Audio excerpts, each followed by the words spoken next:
नमस्कार, TPV news में आपका स्वागत है। मैं हूं आपके साथ रूपल शर्मा। आइए रुक करते हैं खबरों की ओर। शासकीय अधिकारी की शादी में अक्सर आपने चमक धमक और खर्चीले इंतजाम देखे होंगे, लेकिन सिटी मजिस्ट्रेट व आर्मी मेजर ने बेहद सादगी से कोर्ट में शादी की। बिना बैंड बाजा व बारात की हुई इस शादी में फूल माला व मिठाई के नाम पर मात्र 500 रुपए खर्च हुए। शादी के बाद सब रजिस्ट्रार कार्यालय में शादी का पंजीयन भी कराया गया।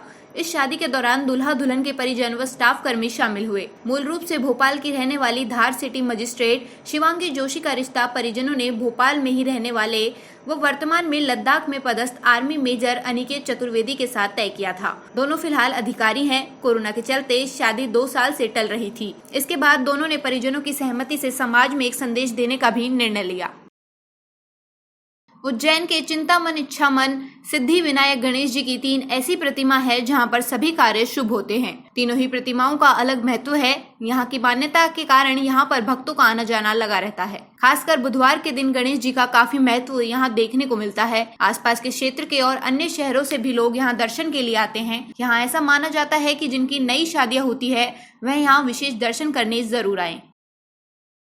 दर्शनार्थियों का तांता प्रतिदिन बढ़ रहा है। जिस प्रकार लॉकडाउन में लोगों को दर्शन अपन ने बाहर से करवाए थे, तो अब मंदिर के सभा मंडप से दर्शनार्थियों को दर्शन करना मिल रहा है। अभी इस क्रम में जो पूरे सीजन में विवाह शादी संपन्न नहीं हुए, वो लोग भी दूल्हे दुल्हन भगवान के दर्शन करने के लिए आ रहे हैं। लॉकडाउन खुलने के बाद से जो विवाह की तारीख के लेना यहाँ पर पार्टी के लगन लिखे जाते हैं, वो लोग भी यहाँ पर उस तारीख लेने के लिए आ रहे हैं। तो जिस प्रकार से लॉकडाउन खुला है, तो लोगों को जैसे संदेश हो रहा है कि मंदिर खुला है, तो श्रद्धालुओं का तांता लग रहा है। यहाँ पर भीड़ भी वापस से बढ़ना चालू हुई है, जो कि गणपति को मनाए बिना किसी भी शुभ कार्य का प्रारंभ होता नहीं है। उज्जैन में हजारों वर्ष पुराना प्राचीन ढांचा भूमिगत होने की कल्पना की गई थी, वह उससे भी भव्य स्वरूप में निकल रहा है।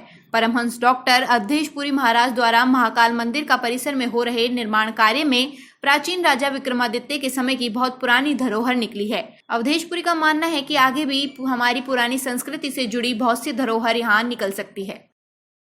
यह आज से करीब हजारों वर्ष पुराना मंदिर था। यहाँ वो परमार काल का है कि किस काल का है तो रिसर्च का विषय है, किंतु ये है हजारों वर्ष पुराना ही तय है। अच्छा, मैं आपसे सिर्फ इतना कहना चाहता हूँ कि एक बार खुदाई में इसका कोई कोना निकला होगा, उसको दीवार बता करके ठेकेदार की लापरवाही कहिए या समिति की कहिए, मैं उसमें भी ज़्यादा नहीं जाना चाहता, लेकिन उसको ढक दिया गया था।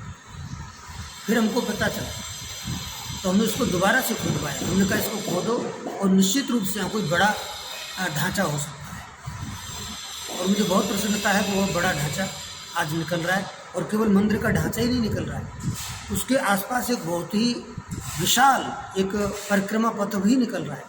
और हो सकता है कि मंदिर के आगे जो हॉल होता है उसके नीचे का हिस्सा भी निकले। अनेक प्रकार की परासंपदा वहाँ निकल रही है।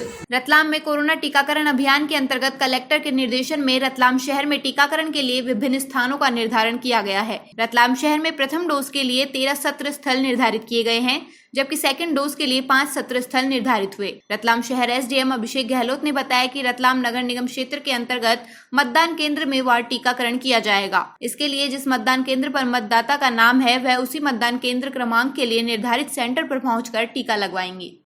पाली जिले के सेदड़ा थाना क्षेत्र के लालपुरा घाट में ट्रक कार की भिड़ंत में सूचना पर मौके पर पहुंची पुलिस की गाड़ी को एक बेकाबू ट्रेलर ने टक्कर मार दी।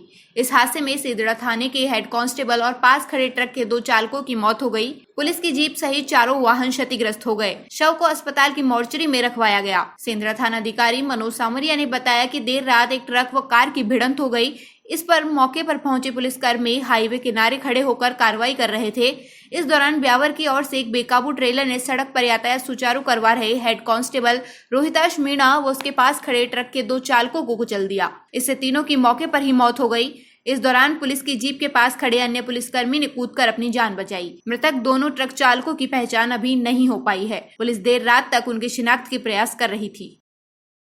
चूरू के बिदासर में राजकीय मनोत अस्पताल में 18 से अधिक उम्र वाले व्यक्तियों को वैक्सीन लगवाने के लिए सुबह 5 बजे से ही कतारें लगनी शुरू हो गई।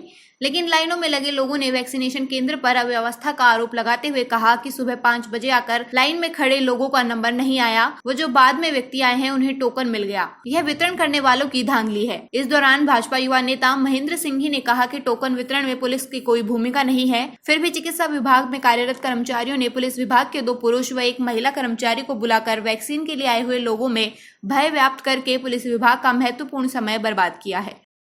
5-6 बजे यहाँ आया था और यहाँ आने के बाद में देखा कि लाइन लंबी लगी हुई है। बहुत देर देखा अब खुलेगा, लेकिन चिकित्सा विभाग टोकन वितरण करने में आनाकानी कर रहा था। मैंने भीतर जाके जब पूछा एक महिला कर्मचारी से कि भी टोकन क्यों नहीं बांटे जा रहे हैं, तो उन्होंने कहा कि पुलिस आने के बाद में टोकन वितरित किया जाएगा।